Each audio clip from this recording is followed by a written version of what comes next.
Assalamualaikum warahmatullahi wabarakatuh. Selamat pagi semuanya. Pada kesempatan kuliah pertemuan kali ini, kita akan membahas mengenai audit produk simpanan di perbankan syariah atau di lembaga keuangan syariah, simpanan dan pembiayaan. Nah, kita sama-sama mengetahui bahwa produk simpanan itu kalau di bank atau lembaga keuangan biasanya berbentuk tabungan atau giro atau deposito. Sementara kalau untuk pembiayaan itu biasanya kita menyebutnya kredit ya. Kalau di bank konvensional, kalau di bank syariah itu menyebutnya dengan istilah pembiayaan. Jadi bank meminjamkan atau memberikan sejumlah uang kepada nasabah untuk dipergunakan sesuai dengan kepentingannya atau kebutuhannya masing-masing. Nah, kalau di bank syariah tentunya biasanya akadnya menggunakan mudharabah atau musyarakah. Itu kalau untuk pembiayaan. Atau untuk jual beli bisa berbentuk murabahah, salam maupun istisna. Nah, sementara kalau untuk simpanan itu biasanya akadnya wadiah atau mudharabah. Jadi baik itu tabungan ataupun giro biasanya berbentuknya akad wadiah atau akad mudharabah. Sementara kalau deposito biasanya berbentuknya mudharabah, akadnya mudharabah. Nah, untuk di 3 pertemuan terakhir ini kita akan menggunakan referensi buku ini. Ini judul bukunya Pengawasan Syariah pada Lembaga Keuangan Syariah yang ditulis oleh Pak Edi Susilo dan diterbitkan oleh UPP STIM YKPN. Namun di buku ini kita hanya fokus membahasnya di bab 11 saja, yaitu tentang simulasi dan teknik pengawasan syariah. Karena untuk di bab-bab sebelumnya itu sudah kita bahas sebelumnya di materi-materi sebelumnya dengan presentasi dari kalian atau kombinasi materi dari saya. Nah, kita ambil di buku ini cukup di bab 11-nya saja untuk mempraktekkan atau berlatih bagaimana proses pengauditan atau pengawasan di lembaga keuangan syariah yang biasanya dilakukan oleh DPS. Dan memang untuk di Indonesia saat ini proses audit syariah atau pengawasan syariah itu dilakukan oleh DPS, Dewan Pengawas Syariah yang ada di setiap lembaga keuangan syariah, baik mulai dari yang sektor mikro yaitu BMT maupun yang sudah besar seperti Bank Umum Syariah. Nah, sementara kalau audit yang dilakukan oleh kantor akuntan publik itu masih bersifat audit keuangan secara menyeluruh dan untuk kepatuhan syariahnya tidak terlalu dilihat gitu ya. Kalau untuk yang penting mereka menilai kewajaran atau atas kesesuaian laporan keuangannya dengan standar akuntansi keuangan syariah. Itu kalau untuk proses audit keuangan, karena untuk menghasilkan opini dari laporan keuangannya. Nah, sementara kalau yang dilakukan oleh DPS itu arahnya adalah menguji kepatuhan syariah yang supaya tidak rancu di Indonesia biasanya disebutnya dengan pengawasan syariah, jadi bukan audit syariah.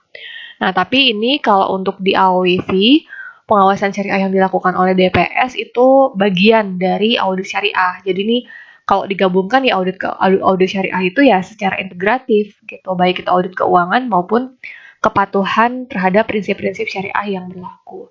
Nah, biasanya untuk pengawasan syariah ini ada 2 objek ya. Bisa berupa objeknya itu adalah akadnya. Jadi sebelum objeknya itu bisa berupa produknya, maaf bukan akad tapi produknya. Jadi misalnya sebelum contohnya misalnya BSM, dia mau menerbitkan produk gadai emas. Nah, gadai emas itu harusnya menggunakan akad apa? Nah, akad rohan misalnya gitu ya. Nah, DPS ini nanti DPS di bank tersebut berfungsi untuk menilai apakah skemanya, sistemnya itu sudah sesuai dengan ketentuan syariah atau fatwa DSN MUI. Nah, itu ketika melakukan pengawasan syariah ketika produk diluncurkan. Dan yang kedua itu adalah implementasinya atau pengawasan syariah terhadap operasional yang dilakukan oleh lembaga keuangan syariah di setiap akad atau di setiap produknya. Jadi misalnya ketika gadai emas itu sudah diimplementasikan, sudah ada nasabah yang menggunakan jasa tersebut, maka DPS akan melakukan proses pengawasan syariah apakah memang ketentuan yang kemarin sudah ditetapkan itu sudah diimplementasikan dengan benar oleh lembaga keuangan syariah tersebut. Jadi 2 ya untuk objek dari pengawasan syariah yaitu akadnya dan produknya. Nah, untuk di bab sekarang ini yaitu audit terhadap produk simpanan dan pembiayaan itu arahnya kita karena akadnya ini asumsinya sudah diluncurkan ya. Akadnya itu sudah diluncurkan dan sudah sesuai dengan ketentuan syariah menurut DPS. Sekarang kita coba melihat implementasinya. Coba kita sama-sama melakukan praktek atau berlatih bagaimana menilai kepatuhan syariah untuk implementasi dari produk tersebut.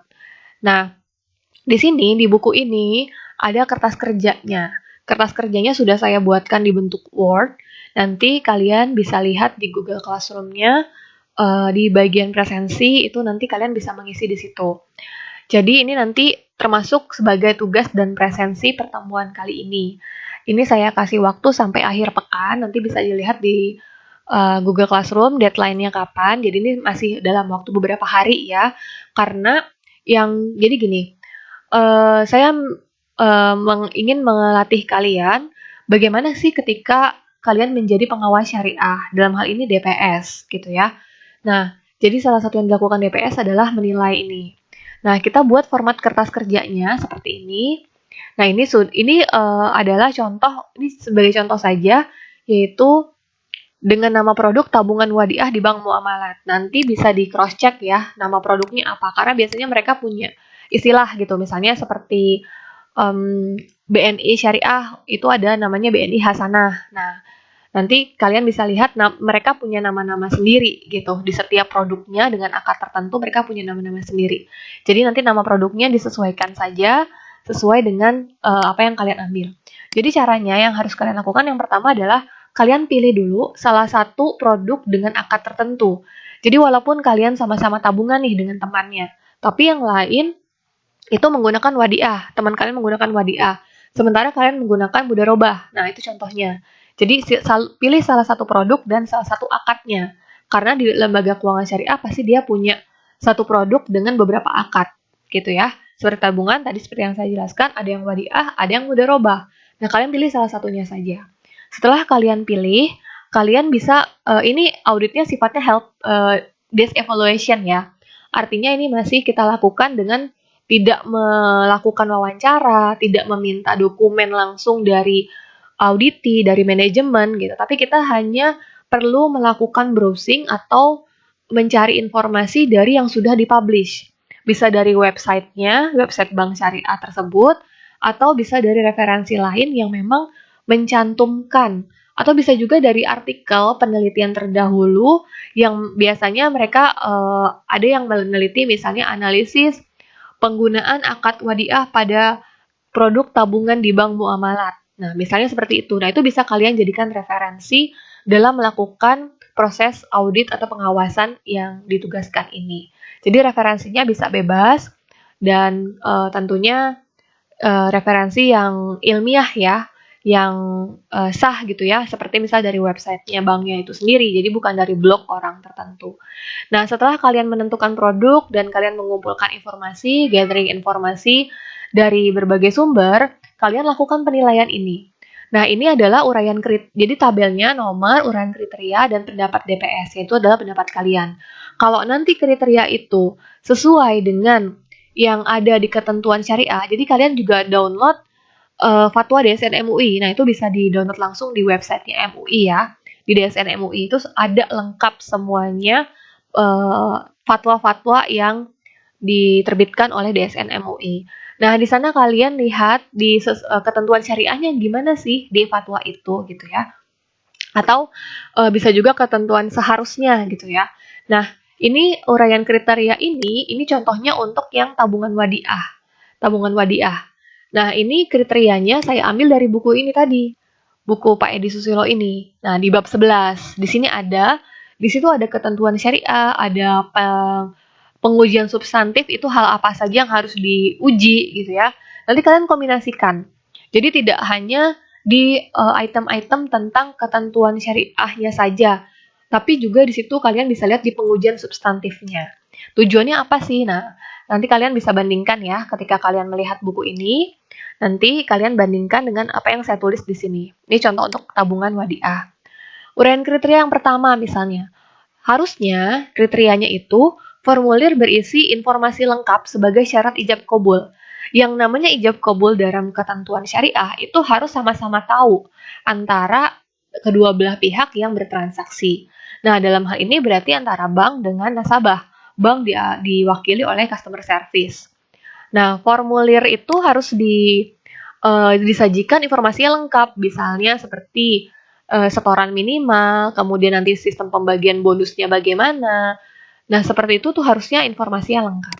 Ini sebenarnya kalau sekarang sudah berbasis digital, kalau yang kalian itu sudah menjadi nasabah di bank syariah tertentu, kalian bisa cek di m-bankingnya atau di internet bankingnya. Di sana ada ketentuan ketika kalian mau buka tabungan, mau buka deposito, itu ada ketentuan dan syaratnya. Kalian bisa lihat di sana untuk melakukan pengujian terhadap kriteria nomor 1 ini. Nah, setelah kalian baca isinya formulir itu, kalian berikan pendapat. Apakah itu sudah sesuai atau tidak sesuai? Gitu ya. Nah, kemudian beri catatan. Misalnya kalau misalnya sesuai syariah itu memang sudah sesuai. Formulirnya sudah saya peroleh dari misalnya referensinya adalah m-banking bank itu gitu ya, atau internet banking atau website perusahaan. Diberikan linknya di sini gitu ya. Terus kemudian kalau misalnya tidak sesuai, apa sih yang nggak ada? Apa sih yang menyebabkan formulir itu tidak sesuai gitu. Nah, itu kalian bisa diisi di sini. Cukup diberikan checklist aja. Diberikan checklist bisa berupa tanda V atau checklist ya, gitu. Nah, kalau misalnya jadi salah satu aja, kalau sesuai syariah ya berarti di kolom ini. Tapi kalau tidak sesuai berarti di kolom ini, gitu ya. Nah, terus nanti diberikan penjelasan di sini catatannya seperti apa. Baik itu sesuai maupun tidak sesuai. Terutama kalau tidak sesuai itu harus ada penjelasannya, gitu. Termasuk juga sumbernya dari mana. Terus kriteria yang kedua yaitu formulir setoran diisi dengan nominal dengan jumlah yang jelas baik angka dan bilangan. Ini kira-kira bisa lihatnya di mana? Ini bisa lihat di formulir setoran gitu. Karena sekarang bank itu sudah banyak yang buka dan sudah beroperasi secara normal. Jadi kalian bisa nih datang ke sana bilang saja untuk melakukan tugas kuliah gitu ya. Itu mereka sangat memberikan ini kok. Dan kalau cuma minta brosur, minta formulir setoran, minta formulir pembukaan tabungan, itu boleh gitu. Itu biasanya boleh. Nanti kalian bisa menghubungi security atau front office, frontliner yang ada di bank tersebut. Gitu. Apalagi kalau kalian sudah menjadi nasabah. Dan ini tidak hanya bank ya. Kalian bisa datang ke BMT itu boleh. Jadi lembaga keuangan syariah itu macam-macam. Bisa bank syariah, bisa BPRS, bisa BMT. Tergantung kalian pilih saja yang lokasinya dekat dengan rumah kalian. Karena sekarang kita kuliahnya masih daring atau online ya. Gitu. Nah, kemudian yang kriteria yang kedua, dalam pemberian bonus tidak boleh. Yang pertama, diperjanjikan di muka. Nah, ini kelihatannya di mana? Di formulir, tentunya pasti akan ada keterangannya di situ. Kemudian berdasarkan pendapatan LKS secara akrual.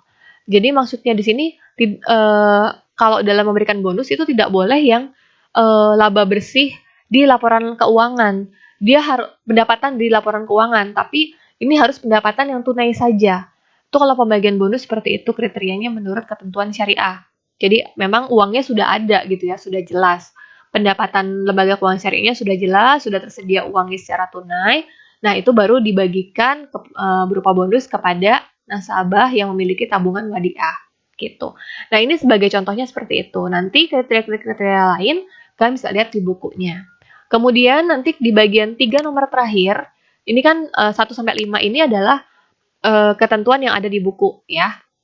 3 nomor terakhir ini harus ada di semua jenis akad.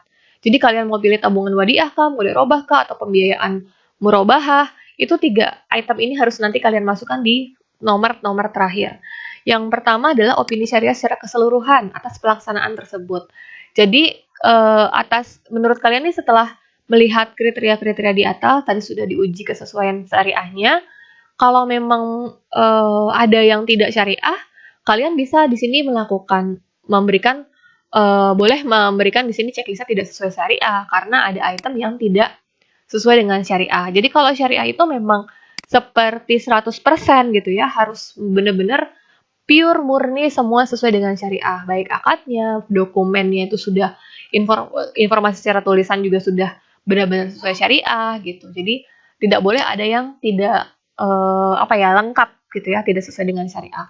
Nah, kemudian informasi temuan lainnya oleh DPS. Jadi kalau misalnya ada ketentuan lain, kalian bisa dituliskan di sini nanti gitu ya. Bisa dituliskan di sini yang tidak sesuai dengan atau yang temuan-temuan lain lah intinya yang kalian dapatkan informasi di brosur itu gitu ya. Nah, ini nanti bisa dituliskan poin-poinnya. Kemudian terakhir adalah usulan dan rekomendasi. Nah, ini sebenarnya ini aja ya, kita merge ya. Nanti kalian bisa perbaiki sendiri di dokumen yang saya berikan. Nah, ini nanti kalian bisa tuliskan di sini rekomendasinya apa gitu. Kalian bisa tuliskan rekomendasinya bahwa misalnya Bank Syariah harus melakukan penyempurnaan terhadap informasi yang disampaikan di formulir, misalnya seperti itu contohnya. Nah, bisa seperti itu. Terus nanti di sini di bagian bawah kalian tuliskan referensinya. Nah, referensinya misalnya dari website kah atau brosur gitu ya, atau formulir, atau mungkin kalian ada yang melakukan wawancara gitu ya, informan wawancara misalnya ke salah satu jenis salah satu nasabah mungkin gitu kan. Kalau misalnya kita ngaudit, kita bisa wawancara itu lebih bagus gitu. Atau kalian sendiri yang sebenarnya menjadi nasabah gitu. Itu kalian bisa melakukan ini karena informasi yang bisa kalian akses itu sangat mudah ketika kalian menjadi nasabah. Kalau belum menjadi nasabah, kalian bisa tanya kepada informan yang memang dia sudah menjadi nasabah di sana gitu. Nah, nanti kan dia bisa melihat ya, bisa ini. Dan terus kemudian kalian bisa sertakan lampirannya. Dilampirkan. Nanti ini lampirannya bisa berupa formulirnya, kalian foto, kalian screenshot gitu ya. Terus dilampirkan di sini gitu. Nah, ini untuk yang laporan pengawasan produk oleh DPS. Untuk yang ini nanti kita ini dulu aja. Ini untuk pertemuan terakhir. Oke, jadi gitu. Ini adalah individu, bersifat individu, dan ini menjadi nilai tugas juga selain dicatat sebagai sebagai presensi, tapi juga menjadi nilai tugas kalian gitu. Nah, ini kalian nanti bisa dilengkapi dan ini bisa disesuaikan dengan referensi yang ada di buku ini. Seperti itu penjelasan dari saya dalam melakukan audit untuk produk di simpanan maupun di pembiayaan gitu. Untuk pertemuan-pertemuan berikutnya itu sama dengan ini, nanti tinggal diganti saja akad dan produknya. Jadi tinggal diganti saja dan uraiannya bisa disesuaikan. Nah, kalau misalnya ada yang punya bukunya, ini boleh silakan difotokopi, diberikan ke teman-temannya. Tapi kalau misalnya atau mungkin yang punya bukunya bisa membantu untuk men-scankan atau memfotokan ya, untuk satu bab ini aja, bab 11 saja yang perlu diberikan gitu ya. Atau misalnya untuk yang akad, di sini semua akad ada soalnya, di bab 11 ini semua akad ketentuan itu ada gitu. Jadi bisa di-share ke teman-temannya, atau kalau misalnya mau minjem buku saya boleh silahkan, nanti bisa menghubungi saya secara langsung kapan untuk janjian ketemunya untuk penyerahan bukunya. Mungkin itu yang bisa saya sampaikan, semoga bermanfaat dan semoga nanti kalian bisa ada yang punya kesempatan berkarir menjadi auditor syariah atau pengawas syariah di lembaga keuangan syariah untuk terus memakmurkan praktek ekonomi syariah di Indonesia. Demikian, semoga bermanfaat, kurang lebihnya mohon maaf. Wassalamualaikum warahmatullahi wabarakatuh.